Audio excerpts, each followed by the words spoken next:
আসসালামু আলাইকুম প্রিয় শিক্ষার্থী, কি অবস্থা সবার? আশা করি সবাই অনেক ভালো আছো। আহ তোমাদের কিন্তু এসএসসি ব্যাচ যারা আছো তাদের কিন্তু পরীক্ষা অলরেডি শুরু হয়ে গেছে এবং তোমাদের কিন্তু পরীক্ষা কিন্তু একটা অলরেডি হয়ে গেছে, যেটা হচ্ছে 10 তারিখে ছিল তোমাদের বাংলা পরীক্ষা, বাংলা প্রথম পত্র। তোমরা কিন্তু আলহামদুলিল্লাহ সকলেই কিন্তু আহ সুন্দর পরীক্ষা দিয়েছো। যেগুলো আমাদের এখানকারও যারা স্টুডেন্টরা বাংলা পরীক্ষা দিয়েছে তাদের সাথে কথা বলছি, তারাও বললো যে হ্যাঁ আলহামদুলিল্লাহ অনেক সুন্দর পরীক্ষা হয়েছে। তো একটু গ্যাপের পর প্রায় 2-3 দিনের পরে আজকের ভিডিওটা আপলোড করা হচ্ছে এবং আজকের ক্লাসটা হলো যে আমরা যে নবম এবং দশম শ্রেণীর যে সেট ফাংশন অর্থাৎ দ্বিতীয় অধ্যায়ের যে সেট ফাংশন অধ্যায়টা নিয়ে যে আমরা আলোচনা করতেছি, আজকের এই ক্লাসেই আমাদের প্রাথমিক আলোচনাটা আজকে শেষ হবে এবং পরবর্তী ক্লাস থেকে আমরা কিন্তু অধ্যায়ের আহ, অঙ্ক নিয়ে আলোচনা করব।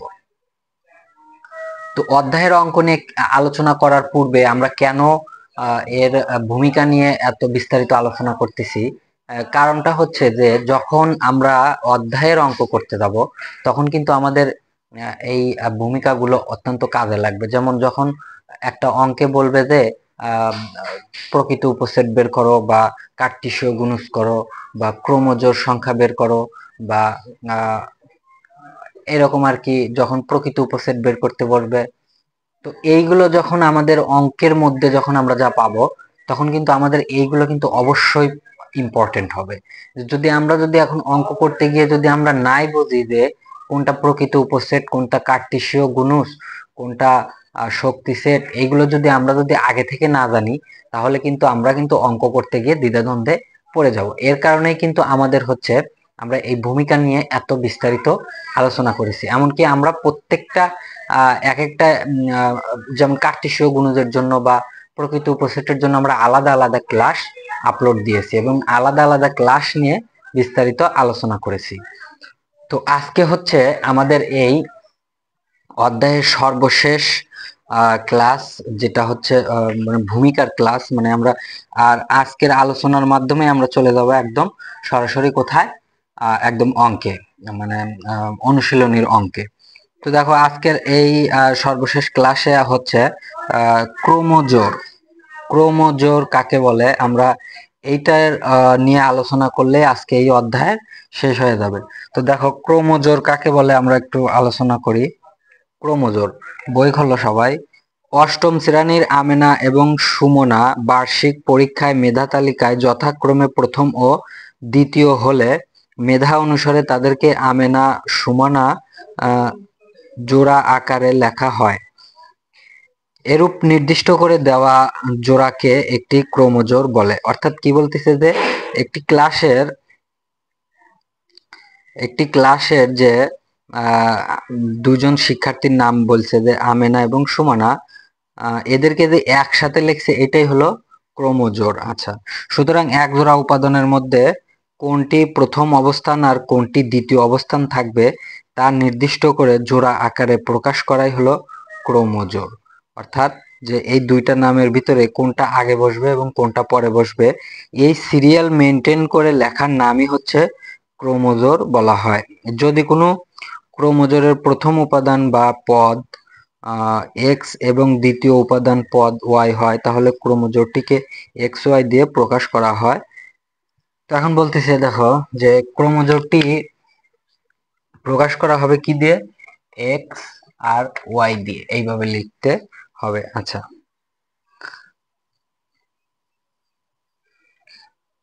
এরপরে আমরা দেখো একটা উদাহরণ দিছে। তো উদাহরণটা তোমরা একটু দেখে নিও, যে উদাহরণটা এখানে কোনো সূত্র মূত্র নাই, সিম্পল একটা সূত্র আছে, মান বসায় দিছে। আর হচ্ছে আরেকটি হলো কার্টেসীয় গুণজ কাকে বলে।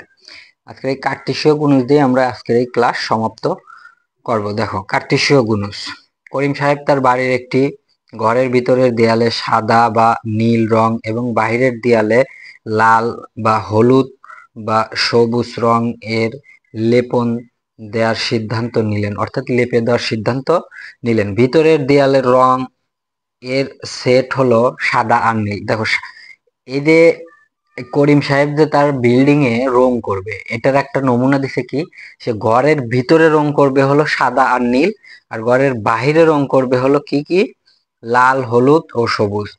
এটাই হলো কি করিম সাহেব ঘরের রং লেপনের হচ্ছে যেই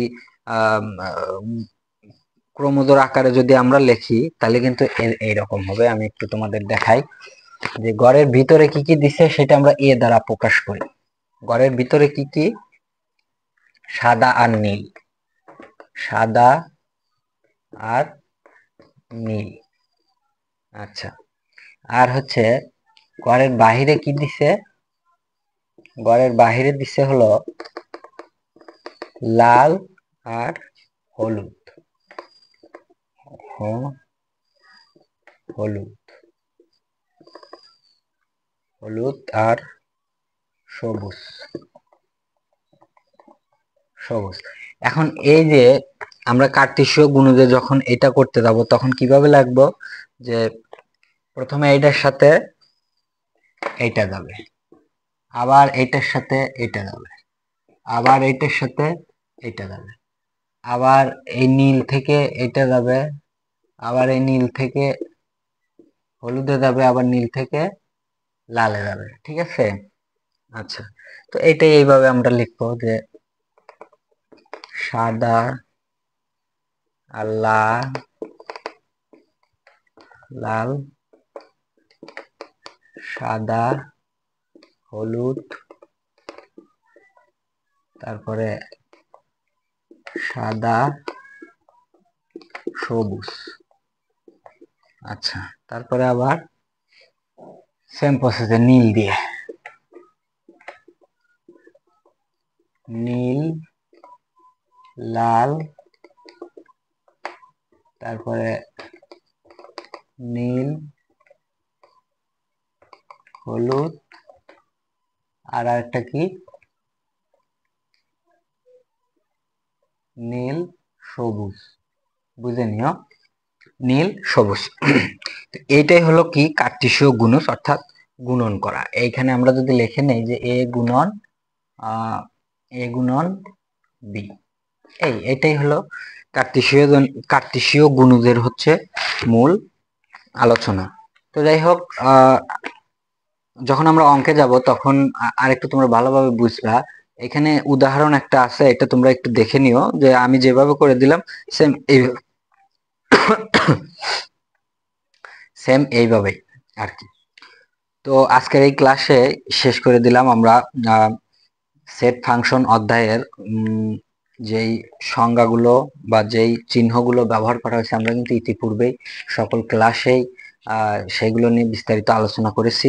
আজকে এই কার্টেসীয় গুণজ এবং হলো ক্রোমোজোন নিয়ে আলোচনা করলাম, এবং পরবর্তী ক্লাস থেকে আমরা হচ্ছে কি অধ্যায়ের অঙ্ক নিয়ে আলোচনা করব। তো সকলকে ধন্যবাদ জানিয়ে আজকের ক্লাস এখানেই শেষ করতেছি।